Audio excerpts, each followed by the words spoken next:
தலையாங்க sir. உங்களுக்கு எல்லாருக்கும் தெரியும், தேர்தல் 4 மாதம் தான் இருக்கும்.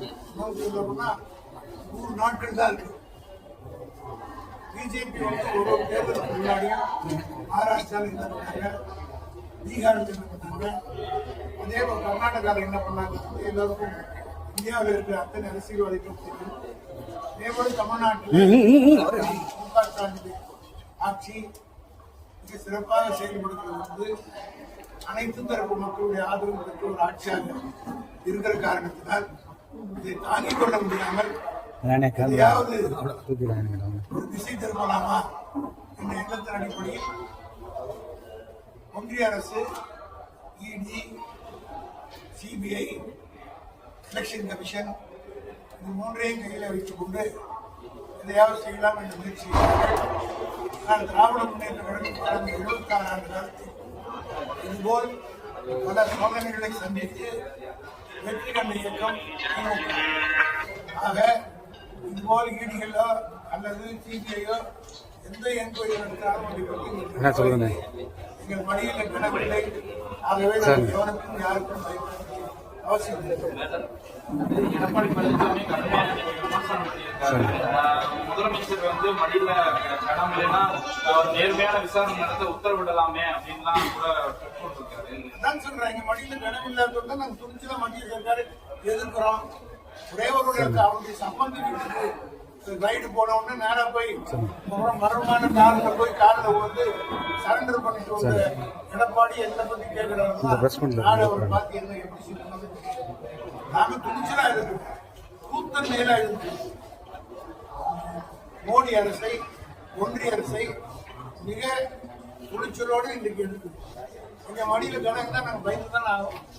இவருடைய சம்பந்தி வீட்டுல ஒரு ரைடு பண்ண உடனே இவர் மகனை ஆக்கிட்டு ஒரு மிகப்பெரிய புள்ளி ஆக்கிட்டு கார் மூஞ்ச மூடிக்கிட்டு காரில் போனாரு. நாங்க தைரியமாக பேசி போறோம்.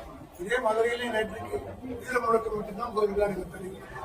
அதனால எங்களுக்கு இதெல்லாம் சகஜம். இந்த மாதிரியெல்லாம் பார்த்து வளர்ந்த கட்சி எங்க கலைஞர் அந்த மாதிரி வளர்த்துருக்காரு. இதெல்லாம் நாங்கள் பயன்பட மாட்டோம். எடப்பாடி கிட்ட பற்றி பேசுற அருகதையும் யோகி குறிப்பா மூத்த அமைச்சர்கள் மட்டும் குறி வச்சு பண்றாங்க சார். அவங்க வந்து குடும்பத்தை கிடைக்கிறாங்க. மகாராஷ்டிரா என்னாச்சு, சரத்பவார் குடும்பத்தை, ஆள் தாக்கரே திமுக ஒன்றும் தொட்டு பார்க்க கூட முடியல. இதை எதோ சொல்லி பார்த்தாங்க, இந்த கட்சி ஒன்றும் பண்ண முடியல. அதனால கட்சியில் இருக்கிற மூத்த தலைவர் ஏதாவது எதையாவது போட அடிக்கதான் பந்து உண்டு. அதுபோல நீங்க வழக்கு போட போட ஒவ்வொரு அமைச்சரும் உறுதியாக தான் நிற்பாங்க தவிர யாரும் ஓட மாட்டாங்க. ஏன்னா உங்களுக்கு கனவு தாங்கிறவர்கள் ஏற்கனவே 50 ஆண்டு காலம் எங்களை வழி நடத்துகிற கலைஞர். திருப்பரங்குன்றம் விவகாரத்துல உச்சநீதிமன்றம் போயிருக்கதா சொன்னாங்க. அரசியலுக்காக அந்த மதம் முதலே தூண்டுவதாக நிச்சயமாக நீங்கள்லாம் ஊடகங்கள் இங்கே மதுரையை சார்ந்தவர்கள் திருப்பரங்குன்றத்தில் என்ன நடந்ததுன்றதை நீங்கள் பார்க்குறீங்க. உள்ளூர் மக்கள் இங்கே தெளிவாக இருக்கிறார்கள். இன்றைக்கு கூட காலையில் 3000க்கும் மேற்பட்ட ஐயப்ப பக்தர்கள் திருப்பரங்குன்றம் கோயிலுக்கு மலைக்கு கோயிலும் போயிருக்கிறார்கள். அமைதி அங்கே நிலவுகிறது. வெளியே இருந்து போய் இந்த கலவரம் செய்து பார்க்குறாங்க. அயோத்தியில கூட யாருக்கு முதல்ல கலவரத்தை ஆரம்பிச்சு அந்தல் கமிஷன் வழியாடுறாங்க. அந்த யாத்திரையை குஜராத்தில் இருக்கிற அத்வானி தானே போய் கலவரத்தை வாங்கி அங்கே நடத்தி பண்ணாரு. அதனால ஒரு குழப்பத்தை இங்கே பண்ணலாமா நம்ம பண்ணுறேன். ஆனால் மதுரை மண் வரலாற்று சொல்லக்கூடிய அந்நியர்கள் விடுவாங்க, மற்றவர்கள் இடம் கொடுத்தாங்க. இந்த மன்னனுடைய பெருமையை அறியாதவர்கள் இங்கே சீண்டி பார்க்கிறார்கள். இதே மண்ணிலே தான் திருப்பரங்குன்றத்துடைய கும்பாபிஷேகத்தை அறநிலைத்துறை மிக பிரமாண்டமானவரை எழுச்சியாக நடத்தினார். ஒரே ஒரு அசம்பாவிதம் நடந்திருக்கிறது. அதே போல திருச்செந்தூர் முருகனுக்கு சம்பாரம் நிகழ்ச்சி நடைபெற்றது. அங்கேயும் லட்சக்கணக்கில் கூடினார்கள். எல்லா ஆண்டையும் விட இந்த ஆண்டு அதிகமான கூட்டம் கொண்டது. மத்தியில் கூட கூடினார்கள். ஒரே ஒரு அசம்பாவிதம் இருக்கிறது.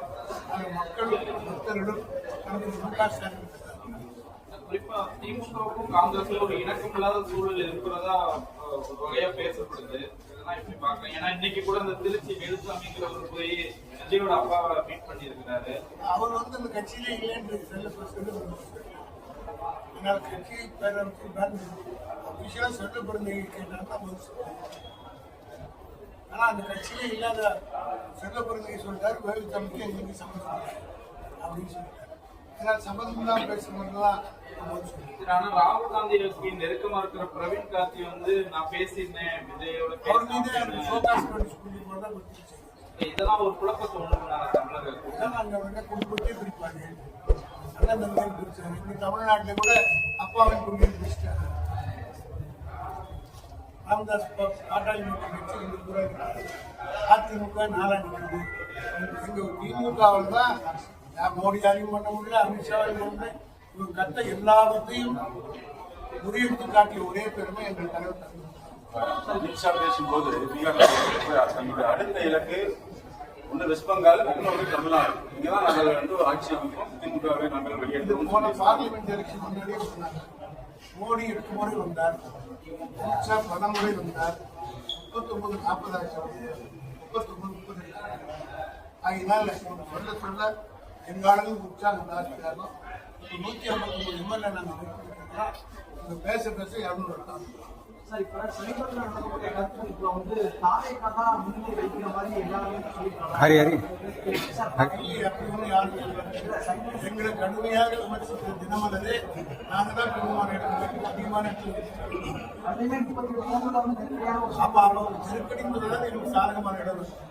நாங்கள் 90 130 வச்சு தான் சார் நாளை புதுவையில இருந்து இந்த மக்கள் சந்திப்பு வந்து விஜய் தொடர்றாரு. அதாவது கரூர் இன்சிடென்ட் ரொம்ப ஒரு இதான் மக்கள் சந்திப்பு வந்து புதுவையில எங்கள் பாரிஷ்